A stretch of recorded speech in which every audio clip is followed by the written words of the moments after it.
এই আয়াত এবং হাদিসের সমন্বয়ে নির্দিষ্ট একটা বিষয়ের উপর আমি মুখতাসার কথা বলবো ইনশাআল্লাহ। আল্লাহ আমাদেরকে আমলের নিয়তে ইখলাসের সাথে শোনার তৌফিক দিন। সবাই পড়ি আমিন। আমি আলোচনা শুরুতেই আপনাদের কাছ থেকে একটা স্বীকারোক্তি নিতে চাই। আমরা এখানে আমার সামনে আপনারা যারা বসছেন ডানে কিংবা বামে, স্টেজে কিংবা নিচে, আমরা এখানে কারা কারা আমাদের রব আল্লাহকে বিশ্বাস করে এখানে বসেছি? আমরা হাত জাগাই। ডানে বামে তাকায়া দেখেন, কারো হাত যদি নামানো থাকে তাহলে আজকের এই ওয়াজ তার জন্য প্রয়োজন নেই। আর যদি আল্লাহকে রব মেনে বসে থাকেন তাহলে হাতগুলি সোজা উঁচু করেন, আল্লাহর নামটা জুড়ে বলবেন নারায়ে তাকবীর। আল্লাহ কবুল করুন, জোরে বলেন আমিন। হাতগুলি নামান। 2 নাম্বার কথা, আমাদের এই জিন্দিগিটাই শেষ না, ইন্তেকালের মাধ্যমে আবার আল্লাহ রব্বুল আলামিন আমাদেরকে যেই মাটি থেকে বানিয়েছিলেন সেই মাটিতে আবার ফিরিয়ে নেবেন। যত বছর আল্লাহ সেই মাটিতে রাখতে চান আল্লাহ রাখবেন। যখন আল্লাহ রব্বুল আলামিন আবার এরাদা করবেন, ইচ্ছা করবেন, আবার কিয়ামতের মাঠে আখিরাতের সফর করার জন্য আল্লাহ আমাদেরকে আবার আল্লাহর সামনে তুলে দাঁড় করাবেন। সেই আখিরাতের দিনের উপর বিশ্বাস কার কার আছে? আমি হাত দেখতে চাই। নারায়ে তাকবীর। আল্লাহ কবুল করুন, জোরে বলেন আমিন। হাত নামান। তার মানে আমার সামনে ডানে কিংবা বামে, স্টেজে কিংবা নিচে যারা আছেন, আজকে আমি যেই হাদিসটা আপনাদের সামনে পড়েছি এই হাদিসটা আমার আপনার সবার জন্য আল্লাহর রসুল বলে গেছেন। কেন? নবী বলেছেন ওই মানুষটার জন্য এই নসিহতগুলা যেই মানুষটা আল্লাহ এবং আখিরাতের দিনকে বিশ্বাস করে। আমি যেহেতু আল্লাহ এবং আখিরাতের দিনকে বিশ্বাস করি, সুতরাং নবীর এই নসিহতগুলো আমার জন্য। আপনারা যেহেতু আল্লাহ এবং আখিরাতের দিনকে বিশ্বাস করেছেন, সুতরাং আল্লাহর রসুলের এই দামি 3টা নসিহত আপনাদের জন্য আমি আপনাদের সামনে নবীজি সাল্লাল্লাহু আলাইহি ওয়াসাল্লামের 3খানা নসিহত পেশ করব। এই 3টা নসিহতই আমার আলোচ্য বিষয়। 3টা নসিহত বলতে যতখানি সময় লাগে, আমরা শুধু এইখানে শুনে মাঠে ফেলে চলে গেলে চলবে না। এই 3খানা নসিহত আজকে এখান থেকে শুনে বাসায় নিয়ে যাব, ইনশাল্লাহ আমল জারি হয়ে যাবে। কালকেও মনে থাকবে, পরদিনও মনে থাকবে ইনশাআল্লাহ। নিয়ত করে এখান থেকে উঠব, আল্লাহ যতদিন পৃথিবীতে হায়াতে বাঁচায় রাখবে এই 3খানা নসিহত এক মুহূর্তের জন্য ভুলবো না ইনশাআল্লাহ। কারা কারা রাজি আছি? হাত জাগান। মাশাআল্লাহ, আল্লাহ কবুল করুন, জোরে বলি আমিন। কয়টা নসিহত? 3টা নসিহত। নবীজি সাল্লাল্লাহু আলাইহি ওয়াসাল্লাম বলেন 3খানা নসিহত ওই সমস্ত মানুষের জন্য যেই মানুষেরা আল্লাহ এবং আখিরাতের দিনকে কি করে ভাই? আরো জোরে বলেন, বিশ্বাস করে। কি করে? বিশ্বাস করে। আমরা এখানে যারা বসছি আল্লাহকেও বিশ্বাস করি, আখিরাতের দিনকেও বিশ্বাস করি। তার মানে এই নসিহতগুলো আমার জন্য, আপনার জন্য, এখানে সবার জন্য। আমার এই মাইকের আওয়াজ নেহার দিয়া জালুয়াপাড়ার যত ঘরে ঘরে পৌঁছাচ্ছে, আমার যে সমস্ত মা বোনেরা মাইকের আওয়াজ শুনছেন, যদি আপনারাও আল্লাহ এবং আখিরাতের দিনকে বিশ্বাস করে থাকেন তাহলে এই 3টা নসিহত আপনার জন্য। কয়টা নসিহত? 3টা। তার মানে আজকে কয়টা নসিহত নিয়ে বাড়িতে যাওয়া লাগবে? 3টা। নসিহত নাম্বার 1, قال النبي صلى الله عليه وسلم من كان يؤمن بالله واليوم الآخر فلا يؤذي جاره। নবীজি সাল্লাল্লাহু আলাইহি ওয়াসাল্লাম বলেন, আমার যে উম্মত আল্লাহ এবং আখিরাতের দিনকে বিশ্বাস করলো, যে আল্লাহ এবং আখিরাতের দিনকে কি করলো? বিশ্বাস করলো। নবীজি বলেন তার জন্য 1 নাম্বার উপদেশ নবীর পক্ষ থেকে, আমার পক্ষ থেকে না। আল্লাহর রসুল বলছেন, সাহাবায়ে কেরাম শুনছেন, সাহাবায়ে কেরাম বলছেন, পরবর্তীরা শুনছেন। পরবর্তীরা বলছেন, তার পরবর্তীরা শুনছেন। এভাবে শুনতে শুনতে আজকে 1450 বছর আমি কিতাবে পড়ছি, উস্তাদের জবান থেকে শুনছি, আপনাদেরকে শোনাচ্ছি এই জালুয়াপাড়ার এই মাদ্রাসার মাহফিলের মাঠে আল্লাহর নবীর 3টা উপদেশ।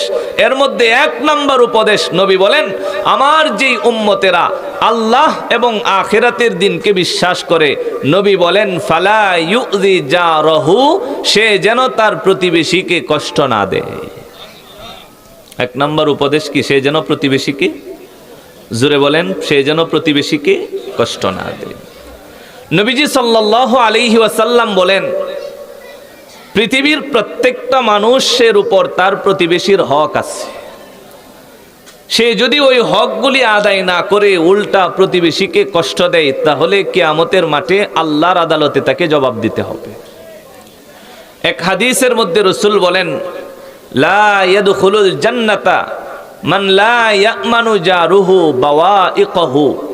পৃথিবীর কোনো মানুষের প্রতিবেশী যদি তার কষ্ট থেকে, তার খারাপ আচরণ থেকে বাঁচতে না পারে, তাহলে ওই মানুষটা আল্লাহর জান্নাতে যেতে পারবে না। জোরে কন্যা নাউজুবিল্লাহ। তার মানে নবীর 1 নম্বর উপদেশ, যে আল্লাহ এবং আখিরাতের দিনকে বিশ্বাস করে সে যেন প্রতিবেশীকে কষ্ট না দেয়। প্রতিবেশীকে যে কোনোভাবে আপনি কষ্ট দিলেই সেটা এই কথার অন্তর্ভুক্ত হয়ে যাবে। নবীজি বললেন, যে আল্লাহ এবং আখিরাতের দিনকে বিশ্বাস করে সে যেন প্রতিবেশীকে, জোরে বলেন, কি না দেয়? আরো জোরে বলেন, সে যেন প্রতিবেশীকে কষ্ট না দেয়। প্রতিবেশীকে কষ্ট দেওয়ার যে কোনো নমুনা হতে পারে। মনে করেন উদাহরণস্বরূপ আপনার বাড়িতে একটা টয়লেট করছেন, টয়লেট করার পরে আপনি সেই টয়লেটের লাইনটা নিজের উঠানের সামনে দিয়া না দেয়া প্রতিবেশীর উঠানের কাছ দিয়া গেইসা এরপরে দিছেন। এই টয়লেটের এই পচা জিনিসটা যখন এই লাইন দিয়ে যায় তখন এটা দুর্গন্ধ ছড়ায়। প্রতিবেশী এই দুর্গন্ধের কারণে কষ্ট পায়, রীতিমতো খাইতে পারে না, থাকতে পারে না, কষ্ট হয় তার। আল্লাহর রাসূল বলেন, এটা প্রতিবেশীকে কষ্ট দেওয়া। যে মানুষ পৃথিবীতে প্রতিবেশীকে কষ্ট দেয় সেই মানুষটা আল্লাহর জান্নাতে যেতে পারবে না। জোরে কন্যা নাউজুবিল্লাহ। আল্লামা হাসান বসরি রহমতুল্লাহি আলাইহি বলেন, আগে তো বুঝতে হবে প্রতিবেশী কারা, এরপরে না কষ্ট দেওয়া না দেওয়া। কথা ঠিক না? আল্লামা হাসান বসরি রহমতুল্লাহি আলাইহি বলেন, পৃথিবীর প্রত্যেকটা মানুষের প্রতিবেশী কারা? উনি বলেন, তোমার এলাকাতে তোমার ঘরটা যেই জায়গার মধ্যে আছে খেয়াল করবেন। আল্লামা হাসান বসরি বলেন, তোমার ঘর থেকে সামনের দিকে গড় গণবা 1 2 3 4 করে করে 40 গড়। কয় গড়? 40 গড়। এই 40 গড় সামনের দিকে এরা হলো তোমার জন্য প্রতিবেশী। তিনি বলেন, তোমার ঘর থেকে ডান দিকে গণনা করবা 1 2 3 4 5, এইভাবে গুনতে গুনতে 40 গড় পর্যন্ত পৌঁছাইবা। আল্লামা হাসান বসরি রহিমাহুল্লাহ বলেন, ডান দিকের 40 গড় হলো তোমার জন্য প্রতিবেশী। তিনি বলেন, সামনের দিকে 40 গড়, ডানে 40 গড়। এরপরে তোমার গণনা শুরু হবে তোমার গড় থেকে বাম দিকে 1 2 3 4 করে করে 40 গড়। তিনি বলেন, বাম দিকে তোমার গড় থেকে 40 গড় পর্যন্ত যতটুকু এরিয়া যাবে এই এরিয়াটুকু বাম দিকের প্রতিবেশী।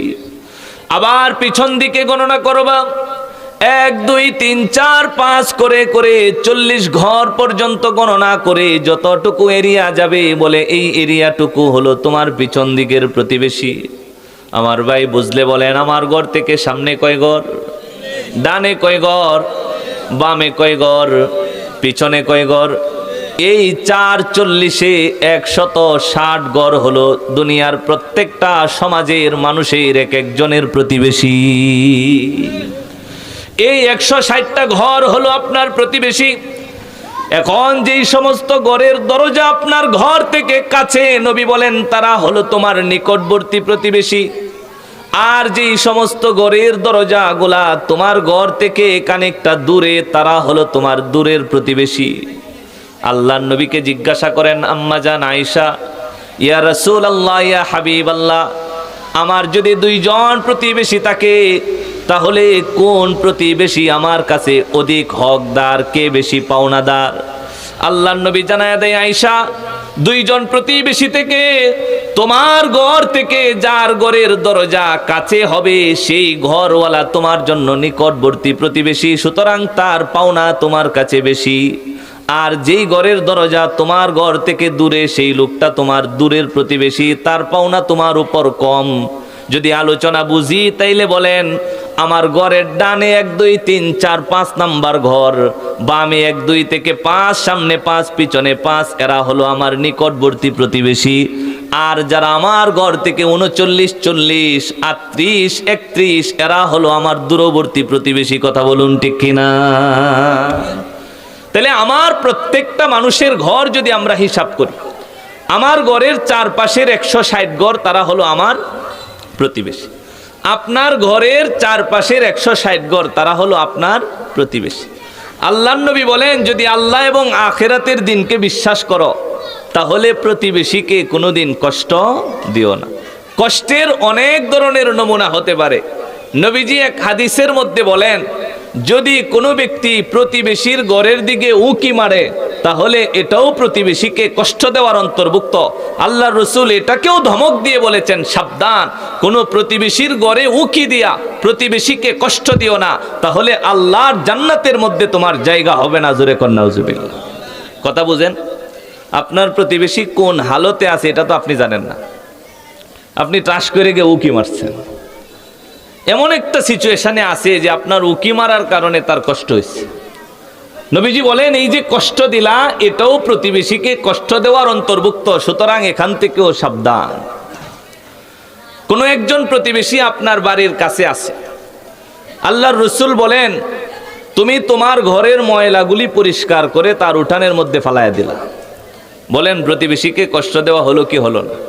রাসূল বলেন, সাবধান, বেঁচে থাকো, কারণ তুমি আমার উম্মত। যদি আল্লাহ এবং আখিরাতের দিনকে বিশ্বাস করো তাহলে তোমার জন্য প্রথম উপদেশ, কোনো প্রতিবেশীকে দুনিয়াতে কষ্ট দিও না, বরং প্রতিবেশীর হকগুলি আদায় করো।